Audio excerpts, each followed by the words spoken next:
Hey everyone, welcome back. You know how sometimes learning feels kind of like a chore? Yeah, totally. Well, today we're looking at how we can make learning more enjoyable, how to make it less like a chore and more like an adventure. Yeah. Like, how do we actually want to learn? Exactly. And get this, we're going to use a couple of super interesting academic papers to guide our deep dive today. Oh, cool. Academic papers, what kind? So these papers looked at what helps seventh graders really thrive in science, especially, with all the digital learning tools we have now. Seventh grade science. Hmm. Interesting. But wait, this isn't just for kids, right? I mean, I'm way past seventh grade. Right. And that's the cool part. Even though these studies focused on seventh graders, the findings apply to pretty much anyone who wants to learn better, Hmm. whether you're, back in school, learning new skills for work, or just someone who loves, expanding their mind. Okay, I like where this is going. Count me in. So what's the secret sauce? Well, the first paper dives right into this idea of autonomous learning motivation.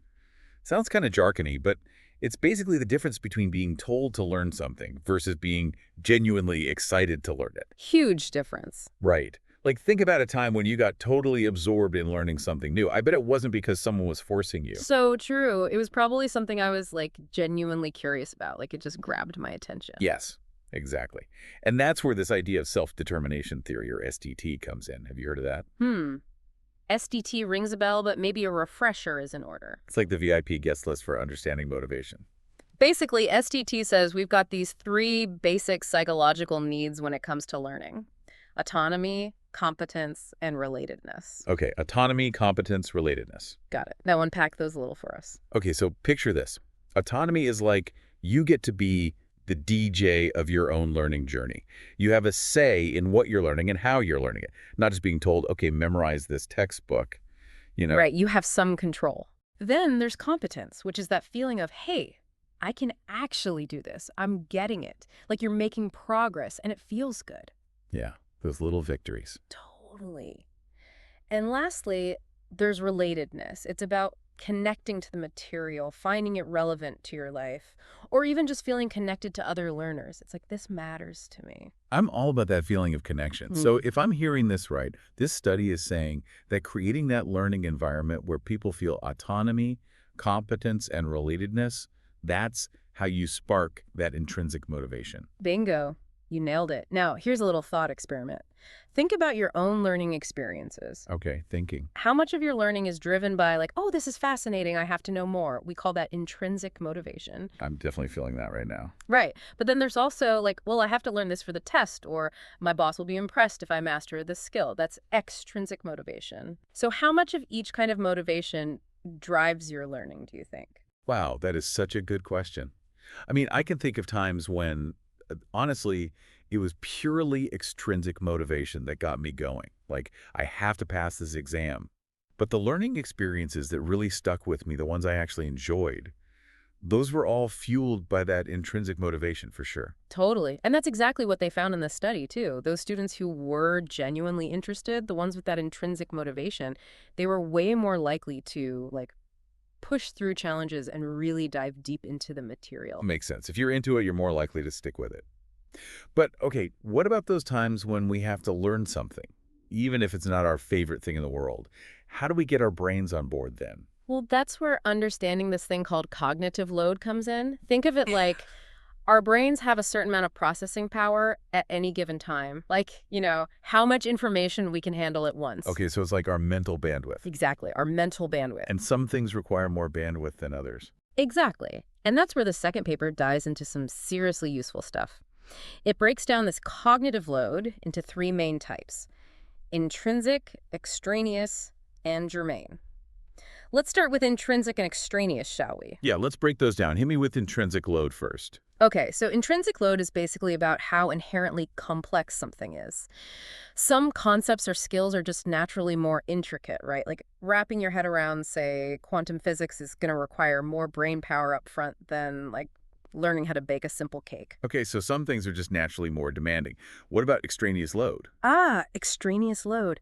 This one's a bit sneakier. It's the kind of mental weight that comes from how information is presented to us rather than the complexity of the information itself. Think like a textbook with super tiny fonts, confusing diagrams, or, you're in a lecture and the speaker's talking a mile a minute. Ooh, and they're using one of those distracting laser pointers. Yes.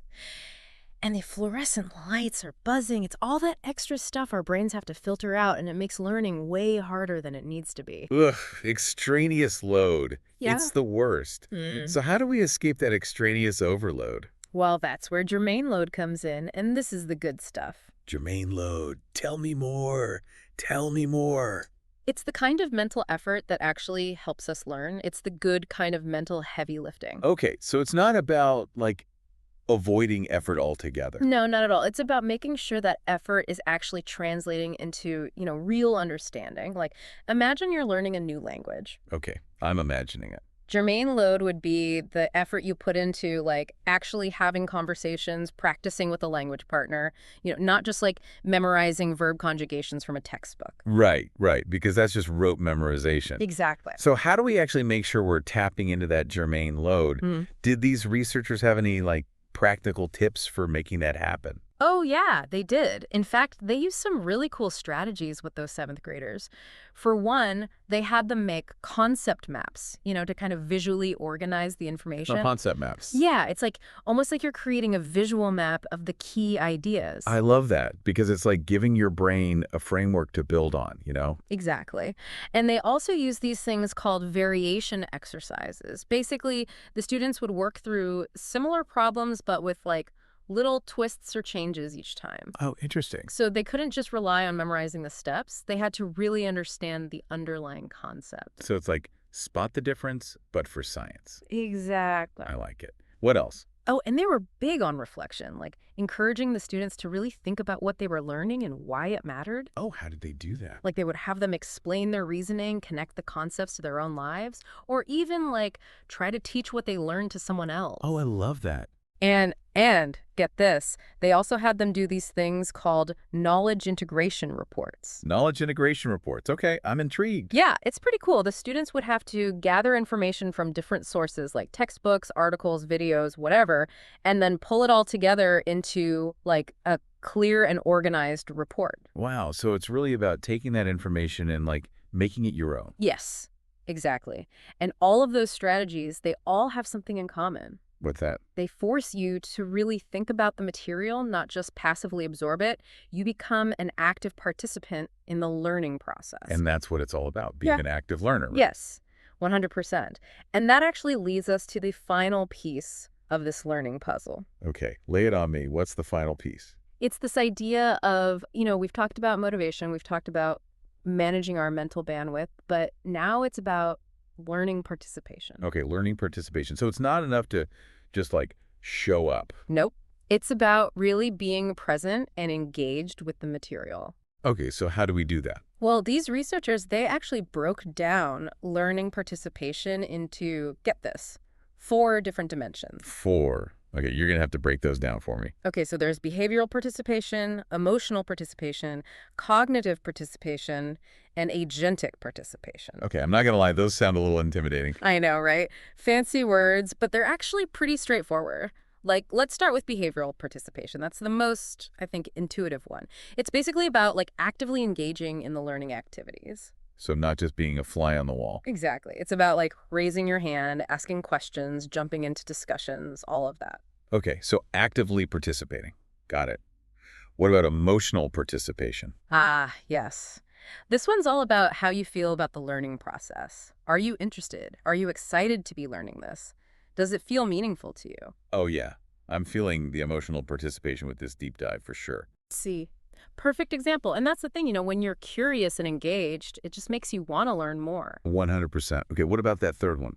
Cognitive participation. What's that all about? Okay, so cognitive participation is all about, engaging your brain power strategically. It's about using those effective learning strategies that we know work, like breaking down complex information, making connections, summarizing key points, and testing your understanding along the way. It's like being like the CEO of your own learning, you know? Ooh, I like that. The CEO of your own learning. So constantly checking in, making strategic decisions, adjusting your approach as needed. Exactly. And then last but not least, we have agentic participation. Agentic participation. Okay, hit me with it. This is about like taking ownership of your learning. Yeah. It's about being proactive. So like seeking out resources, asking for help when you need it, and really shaping the learning experience to fit your own needs and goals. Oh, I love that. So it's not just like blindly following instructions. It's about being the architect of your own learning journey. You got it. And here's the thing. What these researchers found, and this is really cool, is that when all of these elements come together, when you have that intrinsic motivation, that optimal cognitive load, and you're actively participating in all four of those dimensions, it creates this like Yeah, it's synergy. just a little recipe for learning mastery. Exactly. You've got all the ingredients combined in just the right way. So did this study give any like real world examples of how this all played out with those seventh graders? Oh, yeah. They found that the students who were, intrinsically motivated to learn about science and who also benefited from these well-designed lessons, the ones that minimize that extraneous load and really maximize that germane load, those students were. Okay, so they were intrinsically motivated, had the right kind of cognitive load. They were rocking those four dimensions of participation, right? Oh, absolutely. They were like diving headfirst into those science lessons, asking insightful questions, coming up with their own little mini experiments. It was like watching their curiosity catch fire. I love that visual curiosity catching fire. Yeah. And it makes me think this study is saying it's not just about learning about something, it's about becoming a learner, like really embracing that identity. Yeah. It's about cultivating those habits of mind, that love of learning that keeps us going. Totally. This whole deep dive has been like a brain upgrade. But okay, as much as I love geeking out on the research, I always want to know, how do we actually use this stuff? All right. Got to make it practical. Exactly. So for our listeners who are thinking, okay, this is all great, but how do I apply this in my own life? Yeah. What are some key takeaways? Well, first and foremost, remember that intrinsic motivation is key. So ask yourself, what truly excites me? What makes me genuinely want to learn? Find your why, right? Yes. And even if you're tackling something that's not like your absolute favorite thing in the world, see if you can find ways to connect it back to something you are passionate about. I love that. And what about cognitive load? Any tips for like making sure we're using our mental bandwidth wisely? Definitely. Pay attention to how information is presented to you. Like if a textbook is giving you that extraneous overload, don't be afraid to summarize the key points in your own words or create your own diagrams. Make it your own. Yes. Make it work for you. And then on the flip side, if you're really trying to make something stick, embrace those germane load strategies. Make those concept maps. Try to teach it to a friend or come up with your own practice questions. Engage that brain power. Yes. Exactly. And of course, we can't forget those four pillars of participation: behavioral, emotional, cognitive, and agentic. Yeah. It's about being an active player in our own learning journeys. Yes, 100%. Don't be a passive bystander. Ask questions, get curious, take the reins, and create your own learning adventures. It's way more fun that way. This has been such a fantastic deep dive. We've explored the science behind how we learn best and uncovered some really practical strategies we can all use to become more effective learners. Absolutely. So, to wrap things up, any final words of wisdom for our listeners? Remember, learning is a lifelong journey. It's not about reaching a final destination. It's about the journey. Exactly. And like any good adventure, it's way more fun, and you get so much more out of it when you're the one charting the course. So go out there, embrace your curiosity, and never stop exploring. I love that. Such great advice. Well, that's it for this deep dive. Thanks for joining us. We'll see you next time.